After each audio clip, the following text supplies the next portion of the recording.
Well, free speech is obviously our birthright as Americans, but it was born in the UK.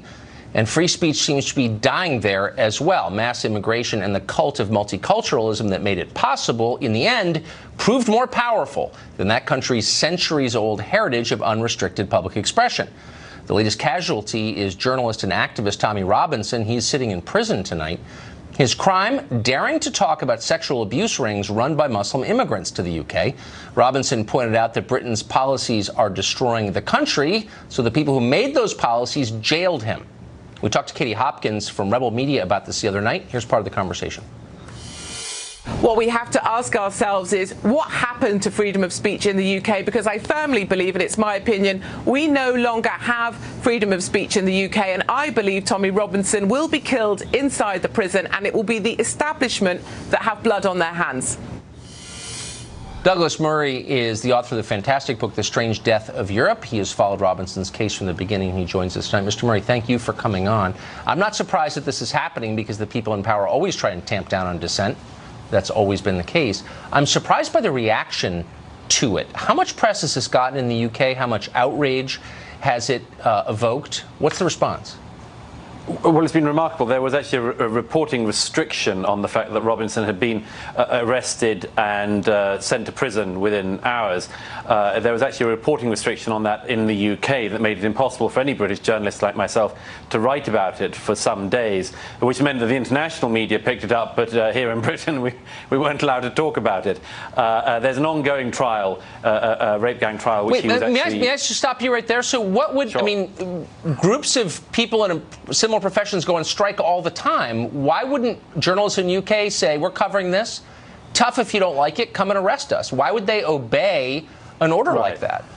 Well, we do have pretty strict contempt orders here in the UK, and basically anyone who would have reported it would have ended up risking going to prison themselves. So it's a very tricky one. There is one, by the way, very quick justification for this, which is that there is an ongoing trial which he was reporting outside of, and there's a problem about reporting on that trial. Again, I'm sitting in London, so I have to be rather careful about mentioning that trial. It's unbelievable. So and I know his politics, which I don't even fully understand, and I don't even care what they are, but I sense they're very different from those of most reporters in Great Britain. But has there been support for him from journalists in the UK? No, not really. I mean, this is something I write quite a bit about in my book, in The Strange Death of Europe, which is that basically we have in Britain, as across Europe, this primary and secondary problem issue, whereby you have a primary problem, as in this case, thousands and thousands of young British girls who've been raped by gangs of men we euphemistically describe as Asian, although they don't include any Chinese or Koreans. Right. We've had thousands of people who've been raped by these gangs. That's the primary problem. The secondary thing is that there are people who then say, look at what's happening. And actually, as I've said on this case, as with many others, the law and everything else comes down incredibly hard on the secondary thing, indeed sometimes harder than on the primary issue. I wrote about this, by the way, the other day at the Gayson Institute website. You can see the piece about, I said, let's just compare the treatment of Tommy Robinson, who's been, whether you agree with him or not, trying to draw attention to the rape gang stuff, and the one official from the county council in Oxfordshire who was in charge of child services when hundreds of girls in her area were raped and abused, and it turned out that the council knew about a whole load of it, and they just ignored the families. Now, Now Tommy Robinson is now in jail. That woman at the county council in Oxfordshire got a £250,000 payoff several years later to leave the council, and now, wait for it, is running the tourist agency Visit Oxfordshire. Your society really hates itself. When did that start?